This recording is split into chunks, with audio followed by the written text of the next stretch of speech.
प्यारे बच्चों, सुप्रभात। कैसे हैं आप सब? मैं आशा करती हूँ आप सब बहुत अच्छे होंगे और खूब मन लगा के पढ़ाई कर रहे होंगे, है ना? जैसा कि मैंने आप सबों से वादा किया था पहले ही कि आज की कक्षा में मैं व्यंजन पढ़ाऊंगी, व्यंजन वर्ड व्याकरण अंतर्गत, है ना? पिछली कक्षा में आप लोगों ने स्वर को पढ़ा था, स्वर वर्ण को पढ़ा था और आज हम सब पढ़ेंगे व्यंजन वर्ण को। तो आइए सर्वप्रथम यानी सबसे पहले हम जानते हैं व्यंजन वर्ण की परिभाषा को। तो जिन वर्णों को बोलने में हवा रुकावट के साथ बाहर निकलती है उन्हें व्यंजन कहते हैं। उन्हें क्या कहते हैं? उन्हें व्यंजन कहते हैं, व्यंजन वर्ण कहते हैं। ये स्वर की सहायता से बोले जाते हैं। पता है, व्यंजन वर्णों का जो उच्चारण होता है इसमें स्वर की सहायता की आवश्यकता होती है। व्यंजन वर्ण स्वर की सहायता से बोले जाते हैं, ठीक है? इन्हें बोलने में हवा कंठ, जीभ, दांत, होंठ आदि से टकराती हुई बाहर निकलती है। हाँ, आइए अब जानते हैं हम कि हिंदी में व्यंजनों की संख्या कितनी है। तो हिंदी में व्यंजनों की कुल संख्या 35 है, 35। व्यंजन वर्णों को 3 भागों में बांटा गया है।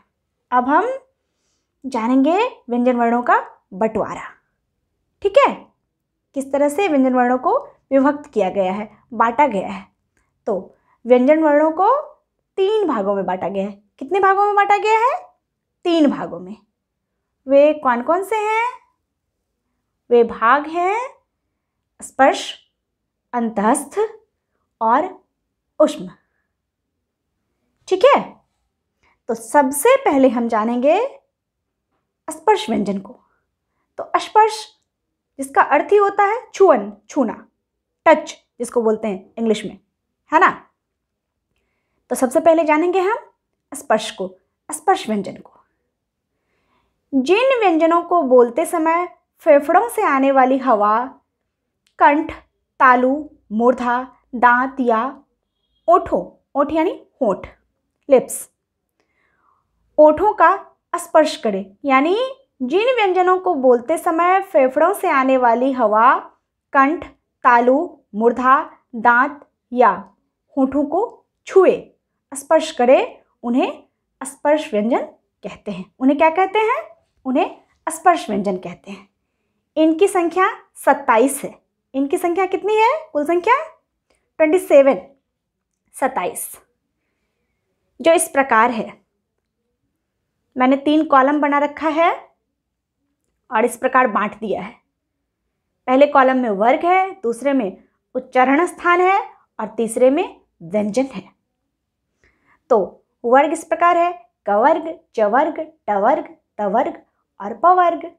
कवर्ग यानी क ख ग घ अंग, चवर्ग च छ ज झ य, टवर्ग ट ठ ड ढ ण, ण बड़ी र और ढ भी, और तवर्ग त थ द ध मूर्धन्य, मूर्धन्य नहीं दंत, दंत न। मूर्धन्य न कहाँ है? मूर्धन्य न है ट ठ ड ढ में और दंत न है त थ द ध में। और पवर्ग के अंतर्गत है प फ ब भ म। तो आइए अब इसे हम जानते हैं क्रम से विस्तार पूर्वक, ठीक है? तो वर्ग अंतर्गत पहला है कवर्ग, जिसका उच्चारण स्थान क्या है? उच्चारण स्थान है कंठ, गला। और ये व्यंजन कौन से हैं?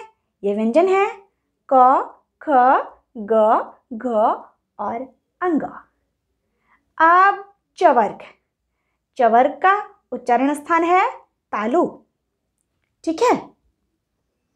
और व्यंजन इस प्रकार हैं च, छ, ज, झ और य।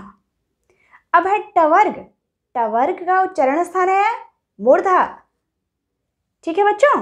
और व्यंजन इस प्रकार है। व्यंजन कौन कौन है देख लेते हैं। तो ट वर्ग अंतर्गत जिसका उच्चारण स्थान है मूर्धा व्यंजन है ट, ठ, ड, ढ, मूर्धन्य ण और ण और ढ। इस ण को क्या बोलते हैं? बरी रो भी बोलते हैं। और ढ दोनों के नीचे में क्या है? नीचे में छोटा छोटा बिंदु लगा हुआ है, तल बिंदु। ठीक है। अब है तवर्ग। तवर्ग का उच्चारण स्थान है दांत, दंत। ठीक है। तो तवर्ग अंतर्गत व्यंजन है त, थ, द, ध और दंत न। अब है पवर्ग। पवर्ग का उच्चारण स्थान है ओठ, होठ। ठीक है। और पवर्ग अंतर्गत व्यंजन है प, फ, ब, भ और म। ठीक है। इस प्रकार हमने स्पर्श व्यंजन को जान लिया। आइए अब जानते हैं हम अंतःस्थ व्यंजन को। किन्हें जानेंगे? अंतःस्थ व्यंजन को। ठीक। तो जिन व्यंजनों का उच्चारण करते समय जीव का पूरी तरह स्पर्श यानी छूना मुख के किसी भाग से नहीं होता है, उन्हें क्या कहते हैं? उन्हें अंतःस्थ व्यंजन कहते हैं।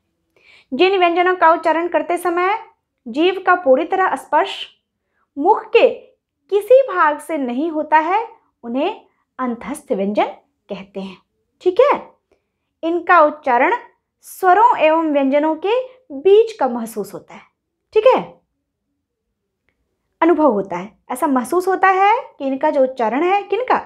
अंतःस्थ व्यंजन का, वो स्वर एवं व्यंजन यानी स्वरों एवं व्यंजनों के बीच का है। ऐसा महसूस होता है, ऐसा अनुभव होता है। इनकी संख्याएं कितनी है? इनकी संख्या है 4, जो इस प्रकार है य, र, ल और व। अच्छा ये बताइए, य, र, ल, व किस व्यंजन के अंतर्गत आते हैं? तो य, र, ल, व अंतःस्थ व्यंजन के अंतर्गत आते हैं। ठीक है। अंतःस्थ व्यंजनों की कुल संख्या 4 है, जो इस प्रकार है य, र, ल, व। ठीक। आइए सबसे अंत में हम जानेंगे ऊष्म व्यंजन को। किन्हें जानेंगे? ऊष्म। ऊष्म यानी गर्म, ऊष्मा यानी गर्मी।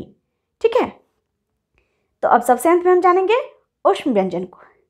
जिन व्यंजनों को बोलते समय हवा तेजी से मुख यानी मुख में रगड़ खाती हुई ऊष्मा उत्पन्न करे, उन्हें ऊष्म व्यंजन कहते हैं। ठीक है। जिन व्यंजनों को बोलते समय हवा तेजी से मुख में रगड़ खाती हुई ऊष्मा उत्पन्न करे, उन्हें ऊष्म व्यंजन कहते हैं। इनकी संख्या कितनी है? इनकी संख्या भी 4 ही है। ठीक है। ऊष्म व्यंजनों की कुल संख्या 4 है, जो इस प्रकार है तालव्य श, मूर्धन्य श, दंत स और ह यानी श, श, स और ह। धन्यवाद बच्चों।